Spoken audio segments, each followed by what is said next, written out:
बिस्मिल्लाहिर्रहमानिर्रहीम। अस्सलाम वालेकुम दोस्तों। डॉक्टर जाकिर नाइक के हॉल में मौजूदगी के साथ माइक्रोफोन के सामने खड़ा ये छोटा सा लड़का मुसलमान बच्चा है जिसका नाम अहमद है। बहुत से बड़े लोगों की तरह अहमद भी डॉक्टर जाकिर नाइक से अपना सवाल पूछने आया है। जब अहमद ने अपना सवाल डॉक्टर जाकिर नाइक के सामने रखा तो पूरा हॉल और डॉक्टर जाकिर नाइक खुद भी हैरान रह गए कि बच्चे ने इंतहाई लॉजिकल सवाल किया। दोस्तों, इस बच्चे ने ऐसा सवाल कर दिया था जिसे जानकर आपका सर भी चकरा जाएगा, और वो सवाल इंतहाई लॉजिकल है, अक्सर आपके जहन में भी आता है, मगर शायद हम इंसान या हम बड़े लोग जो उम्र में बच्चों से बड़े हैं, हम ऐसे सवालात पूछते नहीं और शर्माते हैं कि लोग हमारे ईमान पर शक करेंगे। मगर कहा जाता है कि बच्चे तो गैर सियासी होते हैं, और इस बच्चे अहमद ने ये साबित भी किया। आइए आपको दिखाते हैं कि अहमद ने डॉक्टर जाकिर नाइक से क्या सवाल किया। याद रखिए कि ये गुफ्तगू अंग्रेजी ज़बान में है। टीम हमकदम इसका उर्दू तर्जुमा आपके लिए पेश करने जा रही है। Assalamu alaikum. My name is Ahmed and I'm 10 years old. I'm from Westminster School. And my question is, why has Allah challenged Shaitan and given him this chance to misguide us when Allah knew the nature of his creation as human being? That we would be carried away, then why didn't he just finish Shaitan at that time?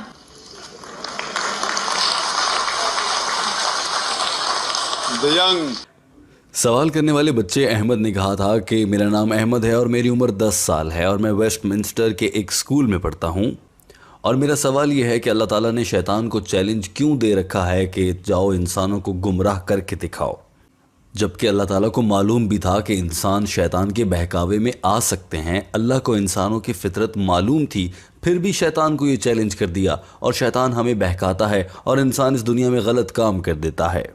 क्यों ना अल्लाह ताला शैतान को challenge ही ना करता, या फिर अल्लाह ताला शैतान को उसी वक्त ख़त्म कर देता, यानी कि उसका नामो निशान ही मिट जाता। मुख्तसरन ये कि ये बच्चा डॉक्टर जाकिर नाइक से सवाल कर रहा है कि अल्लाह ताला ने शैतान को हमें गुमराह करने के लिए क्यों छोड़ रखा है। अल्लाह उसे ख़त्म कर दें, हम इंसान गुमराह नहीं होंगे और दुनिया बुराइयों से बच जाएगी। वैसे तो आमतौर पर कहा जाता है कि शैतान एक आजमाइश है, अल्लाह ताला इंसान को आजमाता है, मगर देखना है कि डॉक्टर जाकिर नाइक इसका क्या जवाब देते हैं। आइए आपको बताते हैं। Why did Allah challenge Shaitan and give him a chance to entice the human being? Why doesn't he just finish him and completely? Doctor Zakir Naik ने मुस्कुराते हुए सवाल को दोहराया और फौरन से कहा कि मेरे प्यारे बेटे, अल्लाह ने शैतान को चैलेंज नहीं किया है, शैतान ने अल्लाह को चैलेंज किया है और कहा है कि मैं तेरे बंदों को गुमराह करूंगा। वरना इब्लीस तो बहुत मुत्तकी था, वो तकवा और परहेजगार था, लेकिन उसे गुरूर था कि वो बहुत ज़्यादा इबादत गुजार है, और उसे गुरूर था कि वो सबसे अफजल और अच्छा है। और जब अल्लाह ने इब्लीस को कहा कि हज़रत आदम अलैहिस्सलाम को सजदा करो या उसके आगे झुको, तो शैतान ने इनकार कर दिया और कहा कि मैं ऐसे आदमी के आगे क्यों झुकूं जिसको मिट्टी से बनाया गया है, जबकि मैं तो खुद नूर यानी रोशनी से बनाया गया हूँ। यहाँ रोशनी या नूर से मुराद आग भी है। Arrogance took the better of him. When Allah subhanahu wa ta'ala asked him to bow down to Adam, he said, why should I bow down to a person who's created from mud when I was created from light? Doctor Zakir Naik ने कहा कि शैतान या इब्लीस पहले बहुत फर्मा बरदार था, मगर जब अल्लाह ने सजदा करने को कहा तो फिर उसने नाफरमानी की, और जब इब्लीस ने ऐसा किया तो अल्लाह ताला ने कहा कि इस नाफरमानी की तुम्हें सज़ा मिलेगी। फिर शैतान या इब्लीस ने कहा कि मुझे मोहलत दे दें सज़ा से पहले कि मैं इन इंसानों को गुमराह कर सकूं। डॉक्टर जाकिर नाइक ने कहा कि शैतान ने अल्लाह ताला को चैलेंज किया था कि वो अल्लाह के बंदों को गुमराह कर सकता है अगर अल्लाह उसकी सज़ा में कुछ मोहलत देकर दिखाएं तो, लिहाजा शैतान ने अल्लाह ताला को चैलेंज किया था। And I will take your people away from you.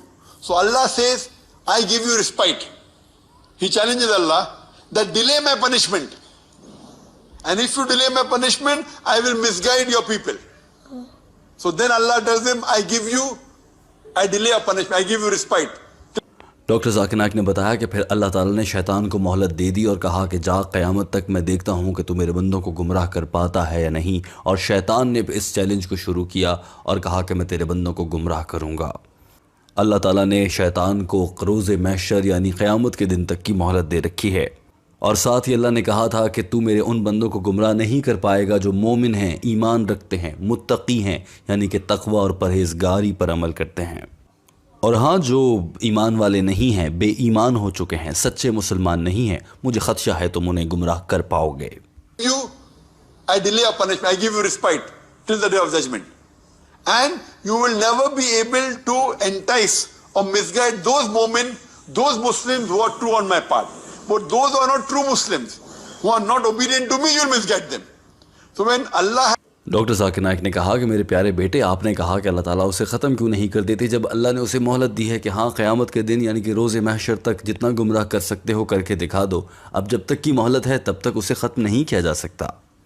یہ اللہ تعالیٰ کے الفاظ ہیں، اللہ تعالیٰ اپنے الفاظ سے مکر نہیں سکتا۔ ڈاکٹر ذاکر نائک نے مسکراتے ہوئے کہا، Given him the chance till the day of judgment. Allah had delayed his punishment. So how can he finish him now? Once Allah gives his word, he cannot go back on his word. Correct? Allah is truthful. So doctor Zakir Naik نے اپنی بات کو سمیٹتے ہوئے کہا کہ لہٰذا ہم میں سے وہ مسلمان جو اللہ تعالیٰ کے احکامات پر عمل کرتے ہیں اور فرما بردار رہتے ہیں اور دین اسلام کے تمام احکامات پر عمل کرتے ہیں، اللہ تعالیٰ انہیں اتنا مضبوط بنائے گا کہ شیطان انہیں گمراہ نہیں کر سکے گا۔ لہٰذا ہمیں نیک اعمال کرنے چاہیے اور شیطان کی گمراہی سے خود کو محفوظ رکھنا چاہیے۔ ڈاکٹر ذاکر نائک انتہائی خوبصورتی کے ساتھ اپنی بات مکمل کر چکے تھے۔ دوستو، ٹیم ہم قدم اس ویڈیو کے آخر میں آپ سے ایک دلچسپ سوال پوچھنا چاہتی ہے۔ جس نوعیت کا سوال اس لڑکے نے اٹھایا ہے، اس چھوٹے بچے نے رکھا ہے، آپ کے ذہن میں بھی کیا کبھی ایسے سوالات آتے ہیں؟ اپنی رائے کا اظہار ضرور کیجیے گا۔ ویڈیو دیکھنے کا بہت شکریہ۔ ہمارے چینل ہم قدم کو سبسکرائب کر لیجئے۔ اللہ حافظ۔